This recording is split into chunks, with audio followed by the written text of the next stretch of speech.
আমি কি চলে যাব? তোমরা যদি না চাও আমি এক মুহূর্ত এখানে থাকবো না। তোমাদের বিরক্ত করার ইচ্ছা আমার নেই। আমি উপরে যাচ্ছি। আদিবা ফার্স্ট ট্রিট বক্সটা নিয়ে আমার রুমে তো বলেই হাঁটতে লাগলো আদি। এতক্ষণ ধরে আদিবা সবার কথা শুনছিল, কিছু বলেনি, কিন্তু আদির কথা বলার ধরন দেখে তার কেন যেন মনে হচ্ছিল আদি ঠিক নেই, হয়তো শরীর খারাপ, তাছাড়া মারামারির সময় ব্যথাও পেয়েছিল। আদি পা টানতে টানতে যেতে যেতে আবার পিছন ঘুরলো। আদিবা কিছু বলেছি তোকে, কথা কানে যায়নি। আসছি ভাইয়া। আদি ঘরে যাওয়ার কিছুক্ষণের মধ্যেই আদিবা ফার্স্ট ট্রিট বক্স নিয়ে ঘরে গেল। আসবো? আদি ঘুরে একবার আদিবাকে দেখলো, কিন্তু উত্তর দিল না। আজব রাগ, আমার কথা তা না, নিজে রাগ দেখাচ্ছে। ফিস ফিস করা বাদ দিয়ে ভেতরে আয় আর দরজাটা বন্ধ করে দে। দেখুন আমি যা করেছি তার জন্য যথেষ্ট শাস্তি দিয়েছেন, আর না দরজাটা বন্ধ করতে বলেছি। মারবো বলিনি তো।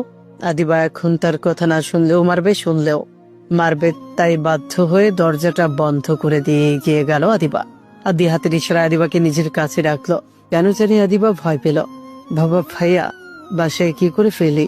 প্রশ্নটা শুনেই আদিবার গলা শুকিয়ে গেল। তবে কি আদি জেনে গিয়েছে সে নিলয়ের সাথে ফিরেছে? আজ আর রক্ষা নেই। কিরে জবাব দিচ্ছিস না কেন? ও বুঝেছি আমার উপর রাগ করেছিস তাই না? ওভাবে রাস্তায় নামিয়ে দিলাম তাই।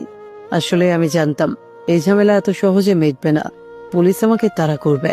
তোকে পুলিশি ঝামেলায় ফেলতে চাইনি, তাই নিরাপদ দূরত্বে এসে তোকে নামিয়ে দিতে বাধ্য হয়েছিলাম।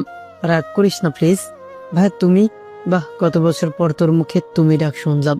আমি তোকে রাস্তায় ছেড়ে দিব এটা তুই ভাবলি কি করে? সে যাই হোক, আমি তো ফয়সালকে বলেছিলাম তোকে পিক করতে, কিন্তু ও বললো তোকে নাকি পাইনি। জানিস এক মুহূর্তের জন্য ভেবেছিলাম না জানি কি হয়েছে তোর সাথে। পরে ভাবলাম হয়তো বাসায় ফিরে এসেছিস।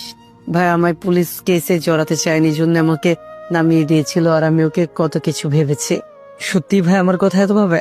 তবে কি সবার কথাই ঠিক ও সত্যিই আমায় ভালোবাসে? হয়তো সত্যিই বাসি, কিন্তু ভাই যদি জানতে পারে আমি আজ নিলয়ের ভাইয়ের সাথে বাসায় ফিরেছি তাহলে কি হবে? ও কি মেনে নিতে পারবে ব্যাপারটা?